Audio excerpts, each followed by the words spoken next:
Pilipinas World, it's Miriam Kiambao. Sa buhay, ilang beses din akong nadapa at nabigo. Pero hindi ako natakot na bumangon at matapang na harapin ang bawat hamon. Ngayon, sa pagdating ng isang blessing na matagal ko nang inaasam, hayaan niyo akong ibahagi ang aking kwento ng pag-asa, pananampalataya at pagmamahal. Ako si Miriam Kiambao Roberto and I thank you.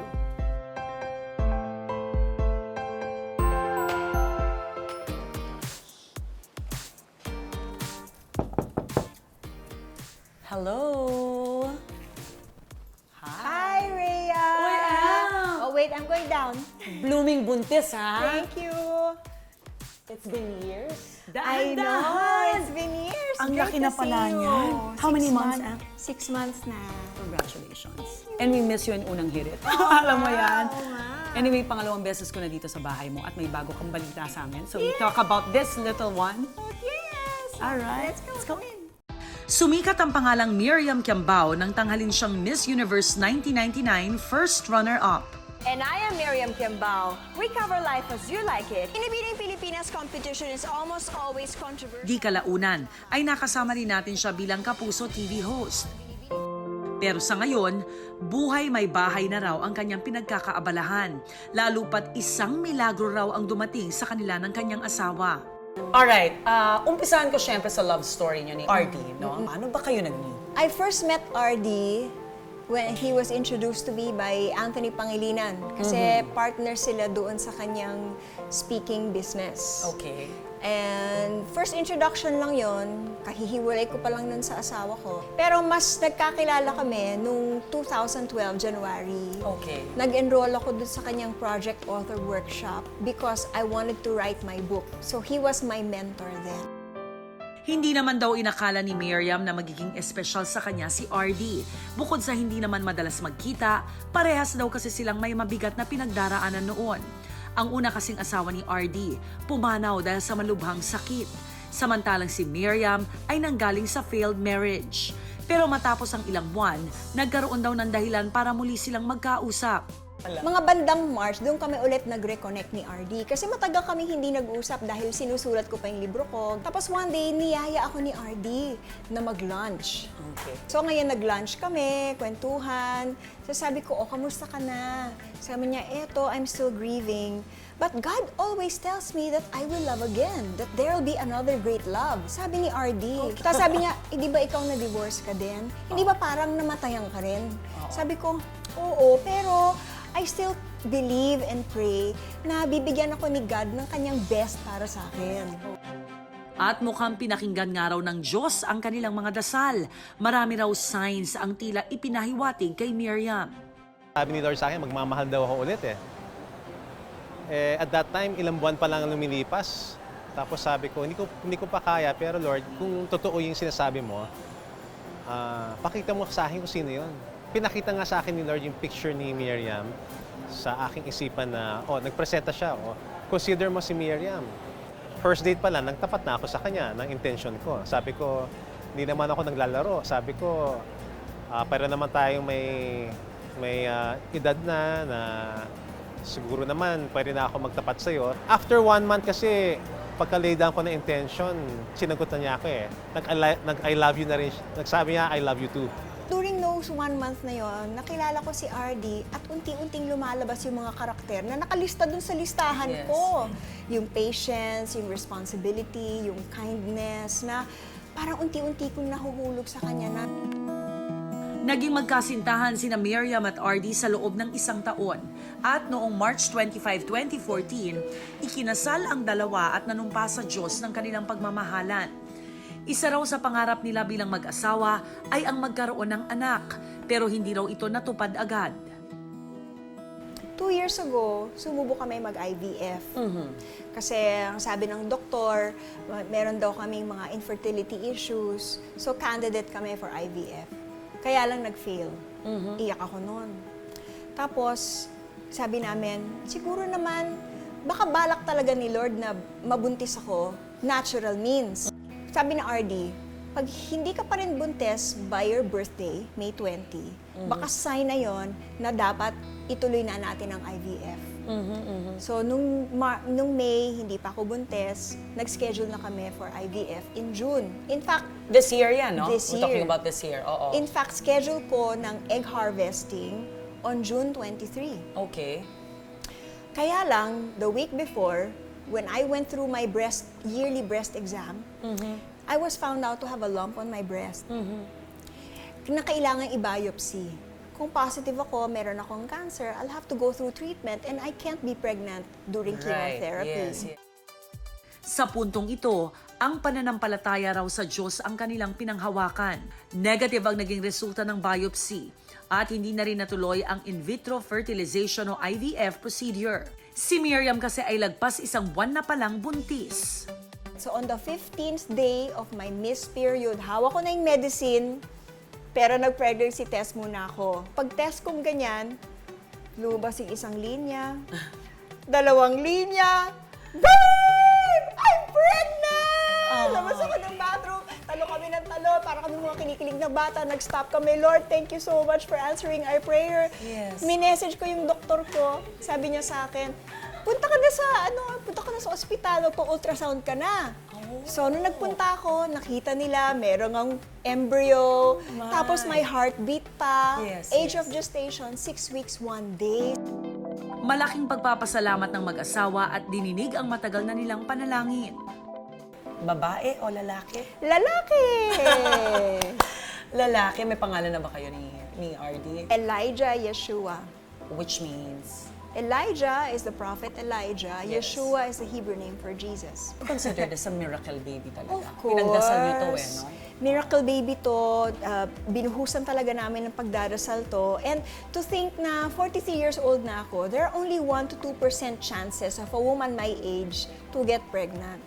And the fact na dumating pa siya naturally. Kasabay ng paglilibot namin sa kanilang tahanan, nag-throwback kwentuhan kami ni Miriam. Itong tema ng bahay mo, at ang pagkakatanda ko kasi nung last interview ko sa'yo, talagang may pagka-Greek-inspired. Greece, di ba? Bakit? Actually, Hebrew-inspired siya dapat. Okay. Pero yung peg ng architecture na pinakita nila sa architect at sa interior designer ay mukhang Greek.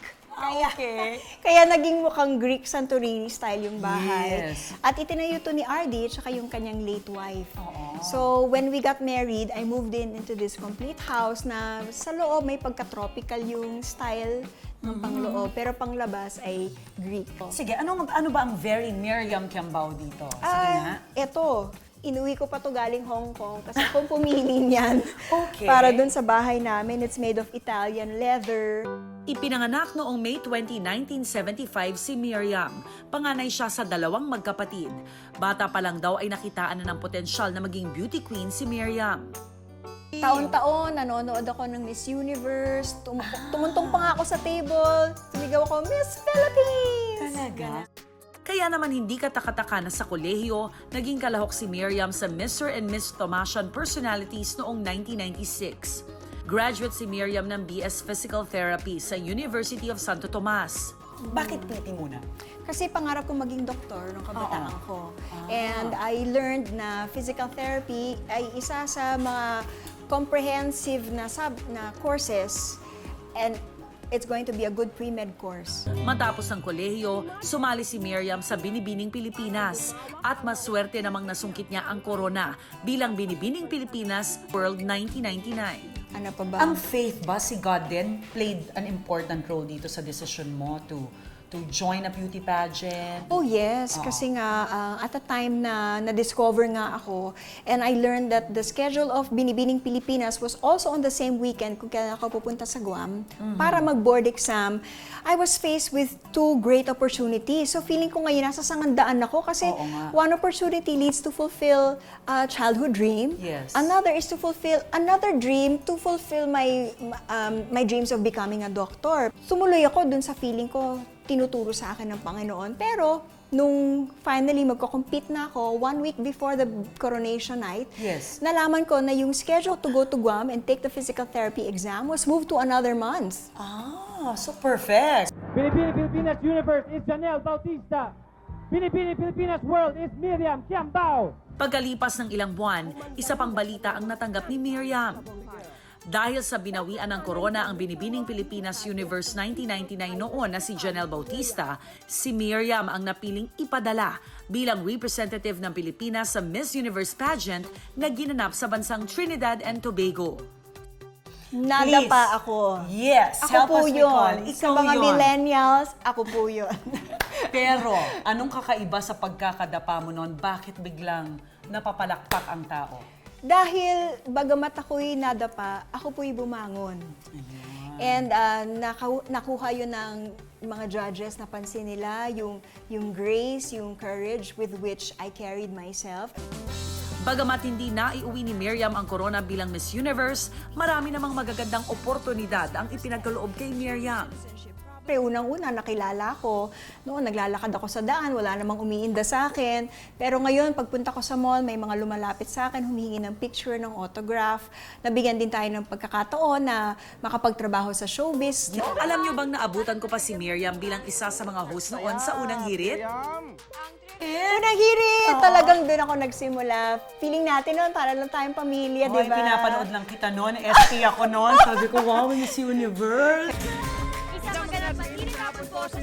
Isa pa raw sa di malilimutan ni Miriam ang extra challenge kasama si Paulo Bediones. Si Miriam, isa yan sa mga masasabi kong walang fear. Kahanga-hanga talaga yung wala siyang inaatrasan. And I think on TV, she's one of the first people really who portrayed someone who was not only beautiful, but also very strong. Isa yan sa mga inaabangan talaga, diba? At marami ka rin ginawa doon na kailangan mong gawin kahit ayaw mo. Oo, na yung mga Na-challenge ka talaga. nag-bungee jumping ako. Sabi halos nagawa mo na rin halos lahat Ang ng dami. adventures. Nag-travel ako sa Pilipinas. Tumalong kami sa bridge ni Paulo. Oo. Nasa rurok na noon ang tagumpay si Miriam nang bigla siyang mag-decide na iwan ang industriya. Parang feeling ko, yung limelight, after a while, parang empty. So, I wasn't finding much fulfillment in my work. And even in the celebrity world, sabi ko, parang gusto ko mas may meaning yung buhay ko. And I think starting a family would give me that. And so, during the time, yung boyfriend kong Italiano proposed to me. So, umuo naman ako kasi feeling ko, ito na talaga yung magbibigay sa akin ng kabuluhan. And since he was based in Hong Kong, I was willing to leave my career and my family behind to be with my new family. Sadly, our marriage lasted for 2.5 years. 2.5 years. Hindi nagtagal yun at umuwi ako dito. Pagkatapos noon, nagbalik telebisyon si Miriam. Buti na lang, binigyan ako ng GMA ng isa pang pagkakataon. Ako naman ang pumalit sa inyo for Pinoy Meets World naman. Nireformat nila yung Pinoy Abroad into Correct. Pinoy Meets World. With Paulo. With Paulo With Bediones. Paulo also. And now you are also doing 700 Club. Tama ba? Yes. Asia. Ano yun? Daily show yon. Okay. And So you're a regular? I'm a regular host. Ang schedule ko is on Wednesdays. Ang topic namin is Women of Worth. Bukod sa paparating na baby boy ni Miriam, nagsisilbi ring ina si Miriam kay Joshua, ang anak ni RD sa kanyang late wife. Sa ngayon, hands-on si Miriam sa pagtuturo kay Joshua dahil homeschooling daw ang paraan ng pag-aaral nito. Hi, Josh! Hi, I'd like to introduce to you Tita Rhea. Hi, Josh. My name is Rhea. Tita Rhea. Tita na. How young is Josh? I'm 10 years old. Okay. Can I just ask your mom one question? Bakit kayo nagdesisyon na i-homeschooling si Josh? So pakiramdam namin, kami yung best na magbibigay ng gabay sa anak namin. And homeschooling is one of the ways how we can be intentional about that. And ang mentality kasi ng homeschooling, more than academics, mas importante na nahuhulma yung character. How would you describe your mommy, Marian, as as your teacher? My mommy is a very good teacher. You think so? Thank you, Josh. She's the perfect teacher. Aww, you're also the best student. Oh, wow. Is he this sweet all the time? Yeah, he he's super seems to sweet. be a sweet kid, He's no? super sweet. This morning, nagbe-breakfast kami. Oo. Ako yung na-late na dumating sa breakfast table. Siya tapos na. Pero pag dating ko, hinag niya ako. Maya't may habang kumakain ako, nakikipag-usap ako sa asawa ko. Hahalikan niya ako sa cheek. Ganun niya talaga. Habang abala si Miriam, sorpresang bumisita ang dalawang ka-church ni Miriam. Surprise! Wow! Napunta pa kayo dito! You brought me a surprise for you. Early Christmas gift. Wow naman! Because I know you like writing, which I haven't taken up yet. But I know you like always jotting things down. So this one is for you because you love reading your Bible. Yay! And Oh, highlighters! Yeah, pastel colors to help you remind you that the Bible will just color your life all the more. Oh, thank you! Thank you so much for coming over. Of course, What for a you. surprise! What a surprise! Sa mga pagsubok na dumating sa buhay ni Miriam, kailan may hindi raw niya nakalimutang tumawag at humingi ng tulong sa Panginoon. Bilang sukli, inalay na raw niya ang kanyang buhay sa pananampalataya. Anong aral ng tunay na buhay ni Miriam Kiambao Robert? Kasi mula talaga nung sinurrender ko buhay ko sa Panginoon, ang dami talaga mga miracles and breakthroughs na nangyari sa buhay ko. Pero alam ko na kahit anong pagdadaanan ko, laging nandyan ang Panginoon. Hanggang sa susunod na Miyerkules, ako po si Rhea Santos. Bawat karanasan, may mga aral na tumatatak sa ating mga puso at isipan. Sama-sama ulit tayong makibahagi sa mga kwentong personal, dito lang sa Tunay na Buhay.